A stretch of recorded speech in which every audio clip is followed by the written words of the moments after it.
ଗୋଟିଏ ଦୁଷ୍ଟ ଚିଲ ଟିକି ଚଢେଇର ଅଣ୍ଡା ଚୋରି କରି ପଳଉଥାଏ। ହଠାତ୍ ଚିଲଟି ତା ଅଜଣାତରେ ଗୋଟିଏ ଗଛରେ ପିଟି ହେଇଗଲା ଓ ସେ ସେଇଠି ମରିଗଲା। ଆରେ ଇଏ ଚିଲ ତ ମରିଗଲା, ଭଲ ହେଲା। ଇଏ ଦୁଷ୍ଟ ସବୁବେଳେ ଆମ ଚଢେଇ ମାନଙ୍କ ଅଣ୍ଡା ଚୋରି କରୁଥିଲା। ଇଏ ମରିଗଲା, ଏବେ ଆମର ଗୋଟେ ଚିନ୍ତା ଗଲା। ହଉ ମୁଁ ଯାଉଛି ଏଠୁ ପଳେଇବି, ଯଦି ଆ ସାଥୀ ମାନେ ମତେ ଦେଖନ୍ତି ସେମାନେ ମତେ ମାରିଦେବେ। ଏମିତି କହି ଟିକି ଚଢେଇ ସେଠୁ ଚାଲିଗଲା।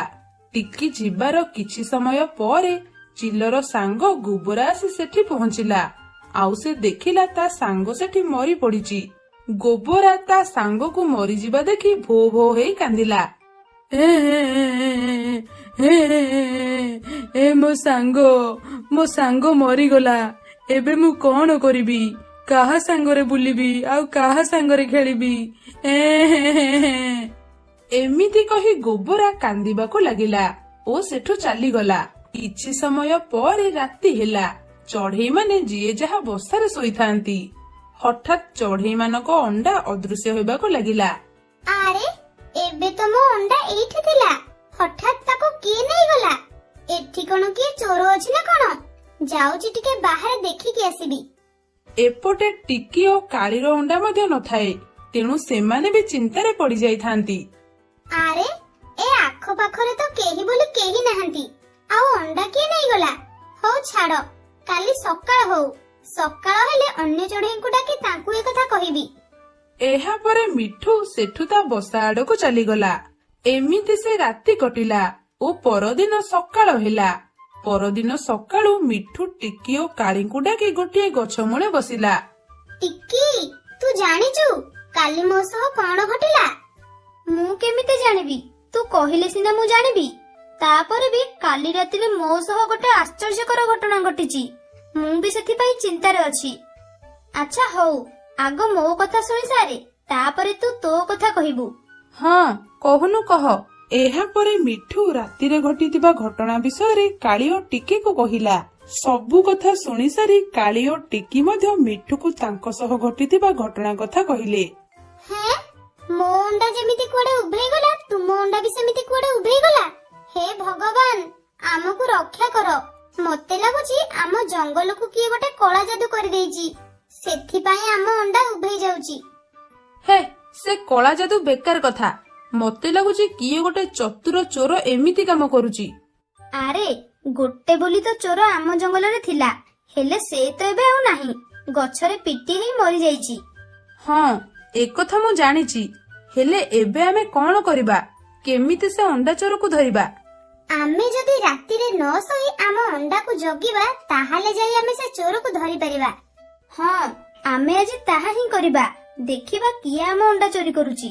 ଶୁଣ, ଯିଏ ଚୋରକୁ ଧରିବ ସେ ସଙ୍ଗେ ସଙ୍ଗେ ଅନ୍ୟମାନଙ୍କୁ ଖବର ଦବ, ହେଲା? ଆମେ ତାକୁ ଧରି ବହୁତ ମାରିବା, ମାରି ମାରି ତା ପେଟ ଫଟେଇଦବା। ହଁ ହଁ, ସେଇଆ କରିବା। ହଉ ଚାଲ ଏବେ ଆମେ ଏଠୁ ପଳେଇବା, ଆଉ ଜଙ୍ଗଲରୁ ଖାଦ୍ୟ ସଂଗ୍ରହ କରିବା। ହଁ ହଁ ଚାଲ। ଏହାପରେ ସେମାନେ ସେଠୁ ଯିଏ ଯାହା କାମରେ ଚାଲିଗଲେ।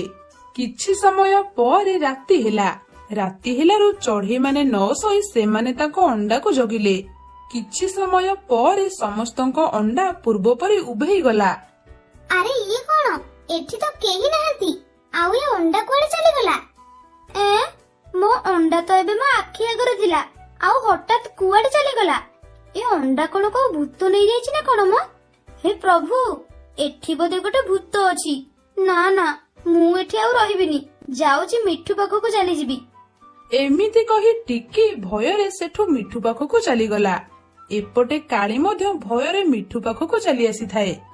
ଆରେ ମିଠୁ, ଏ ଅଣ୍ଡା କଣ ଆପେ ଆପେ ମୋ ଆଖି ଆଗରେ ଅଦୃଶ୍ୟ ହେଇଗଲା? ମତେ ଲାଗୁଛି ସେ ଯୋଉ ଚିଲ ଆମ ଅଣ୍ଡା ଚୋରି କରୁଥିଲା, ସେ ଏବେ ଭୂତ ହେଇ ପୁଣି ଥରେ ଆମ ଅଣ୍ଡା ଚୋରି କରୁଛି। ଆରେ ଭୂତ ଭୂତ କିଛି ନାହିଁ, ଆଉ କଣ ବୋଧେ ହେଇଛି। ଯଦି ସେ ଚିଲ ଭୂତ ହେଇଯାଇଛି, ତାହେଲେ ସେ ତ ଆମକୁ ବି ମାରି ଦେଇଥାନ୍ତା। ତାହେଲେ ସେ ଆମକୁ ନ ମାରି ଆମ ଅଣ୍ଡା କାହିଁକି ଚୋରି କରୁଛି? କାଳି, ଟିକେ ଠିକ କହୁଛି। ସେ ଚିଲ ହିଁ ଭୂତ ପାଲଟି ଯାଇ ଆମ ଅଣ୍ଡା ଚୋରି କରୁଛି। ମିଠୁ, ଏବେ ଆମେ କଣ କରିବା? ମତେ ତ ଭାରି ଜୋରରେ ଡର ଲାଗିଲାଣି। ସେ ଭୂତଠୁ ରକ୍ଷା ପାଇବାକୁ ହେଲେ ଆମକୁ ଗୋଟେ ତାନ୍ତ୍ରିକ ପାଖକୁ ଯିବାକୁ ପଡିବ। ହେଲେ ଆମ ଜଙ୍ଗଲରେ ତ ତାନ୍ତ୍ରିକ ଗୁଣିଆ କେହି ନାହାନ୍ତି। ଆମ ଜଙ୍ଗଲରେ ଗୁଣିଆ ନଥିଲେ କଣ ହେଲା? ପକ୍ଷୀପୁର ଜଙ୍ଗଲରେ ପରା ଗୁଣିଆ ଅଛି। ଚାଲୁନ ଏବେ ହିଁ ଆମେ ସେଠାକୁ ଚାଲିଯିବା। ଏବେ ତ ରାତି ହେଇଛି, ଏବେ ଆମେ ଏତେ ବାଟ ଯାଇପାରିବାନି।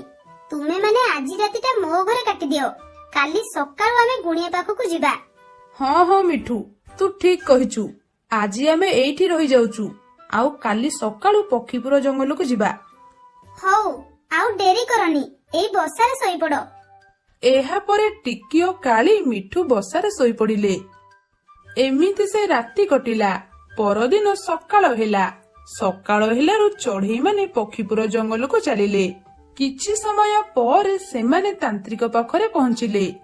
ଆସିଗଲ ତୁମେମାନେ, ଭଲ କଲ। ହଉ, ଏବେ କୁହ କଣ ପାଇଁ ଏଠାକୁ ଆସିଛ? ଆଜ୍ଞା, ଆପଣ ତ ସବୁ ଜାଣିଛନ୍ତି। ଟିକି, ଏଇଟା ଗୋଟେ ଭଣ୍ଡ ବାବାଙ୍କ ପରି ଲାଗୁଛି। ଦେଖେ, ଆମେ ଏଠାକୁ କାହିଁକି ଆସିଛୁ ସେ ଏବେ କହିପାରିବେନି। ମିଠୁ, ମୁଁ ଜାଣିଛି ସେ ଭୂତ ତୁମମାନଙ୍କ ଅଣ୍ଡା ଚୋରି କରୁଛି, ଯାହା ଦ୍ୱାରା ତୁମେମାନେ ତୁମ ବଂଶ ଆଗକୁ ବଢେଇ ପାରୁନ। ହେଲେ ଏବେ ତୁମେମାନେ ଆଉ ଚିନ୍ତା କରନି, ଏବେ ମୁଁ ସେ ଭୂତକୁ ବନ୍ଦୀ କରିଦେବି। ହେଲେ ତମେମାନେ ମତେ ଟିକେ ସାହାଯ୍ୟ କର। ଆରେ, ଇଏ କେମିତି ଜାଣିଲା ଯେ ଆମେ ୟା ପାଖକୁ ଅଣ୍ଡା ଚୋରି କରିବା କଥା କହିବାକୁ ଆସିଛୁ ବୋଲି? ତା ମାନେ ଇଏ କଣ ସତକୁ ସତ ମନ୍ତ୍ର ସିଦ୍ଧି ବାଲା ତାନ୍ତ୍ରିକ? ଆମେ ଆପଣଙ୍କୁ ସାହାଯ୍ୟ କରିବୁ। କୁହନ୍ତୁ, ଆମକୁ କଣ କରିବାକୁ ହେବ? ତୁମେମାନେ ଗୋଟେ କାମ କର, ତୁମେମାନେ ଯାଅ, ସେ ଚିଲ ଯେଉଁ ଗଛ ମୂଳେ ମରିଥିଲା ସେଇ ଗଛ ମୂଳରୁ କିଛି ମାଟି ନେଇକି ଆସ। ଆଉ ତାପରେ ମୁଁ ମୋ ମନ୍ତ୍ର ଶକ୍ତି ଦ୍ୱାରା ସେ ଭୂତକୁ ବନ୍ଦୀ କରିଦେବି। ହଉ ଆଜ୍ଞା, ଆମେ ଯାଉଛୁ। ସାବଧାନ, ମାଟି ଆଣିଲା ବେଳେ ପଛକୁ ଜମା ଚାହିଁବନି। ଆଉ ଯଦି ପଛକୁ ଚାହିଁଲ ସେ ଭୂତ ତୁମକୁ ମାରିଦେବ। ଠିକ ଅଛି ଆଜ୍ଞା, ଆମେ ଏଇ ଗଲୁ ଆଉ ଏଇ ଆସିଲୁ। କାଳି, ଟିକି, ଆସ ମୋ ସହ। ମୁଁ ଯିବିନି, ମତେ ଡର ଲାଗୁଛି। ଚୁପ୍ କର, ସେ କାନ୍ଦ ବନ୍ଦ କରି ଆସ ମୋ ସହ। ମିଠୁ ରାଗିବାରୁ ଟିକି ଓ କାଳି ସେ ଗଛ ଆଡକୁ ଚାଲିଲେ ଏବଂ କିଛି ସମୟ ପରେ ସେଠି ପହଞ୍ଚି ସେ ଗଛ ମୂଳୁ କିଛି ମାଟି ଆଣିଲେ। ସେମାନେ ମାଟି ଆଣୁଥାନ୍ତି, ହଠାତ୍ ପଛରୁ ଗୋଟେ ଭୟଙ୍କର ଶବ୍ଦ ହେଲା। କିନ୍ତୁ ମିଠୁ ନ ଡରି କାଳି ଓ ଟିକିକୁ ପଛକୁ ନ ଅନେଇବା ପାଇଁ କହି ସେଠୁ ଆଗକୁ ଆଗକୁ ଆସିଲା। କିଛି ସମୟ ପରେ ସେମାନେ ତାନ୍ତ୍ରିକ ପାଖରେ ପହଞ୍ଚି ତାନ୍ତ୍ରିକକୁ ସେ ଗଛ ମୂଳ ମାଟି ଦେଲେ। ତାନ୍ତ୍ରିକ ସେ ମାଟିକୁ ଯଜ୍ଞ କୁଣ୍ଡରେ ପକେଇଦେଲା। ସେଇ ମାଟି ଯଜ୍ଞ କୁଣ୍ଡରେ ପଡିବାରୁ ଚିଲର ଭୂତ ନିଆଁରେ ଜଳିଗଲା। ତୁମେମାନେ ଆଉ ଚିନ୍ତା କରନି, ସେ ଭୂତ ଏବେ ଭସ୍ମ ହେଇଗଲା। ଏବେ ତୁମେମାନେ ଯାଅ ଆଉ ଶାନ୍ତିରେ ରୁହ। କାଳି, ତୁ ଆଉ ଟିକେ ପରେ କଣ କହୁଥିଲୁ? ମୁଁ ଭଣ୍ଡ ନାଇଁ? ମୋର ଭୁଲ ହେଇଯାଇଛି, ମତେ କ୍ଷମା କରିଦିଅନ୍ତୁ ତାନ୍ତ୍ରିକ ଆଜ୍ଞା। ହଉ ଯା, ମୁଁ ତତେ କ୍ଷମା କଲି। ଏହାପରେ ସେମାନେ ସେଠୁ ଚାଲି ଆସିଲେ। ସେହି ଦିନଠାରୁ ତାଙ୍କର ଆଉ ଅଣ୍ଡା ଚୋରି ହେଲା ନାହିଁ ଓ ସେମାନେ ସେ ଅଣ୍ଡାରୁ ଛୁଆ ଫୁଟେଇ ଖୁସିରେ ରହିଲେ।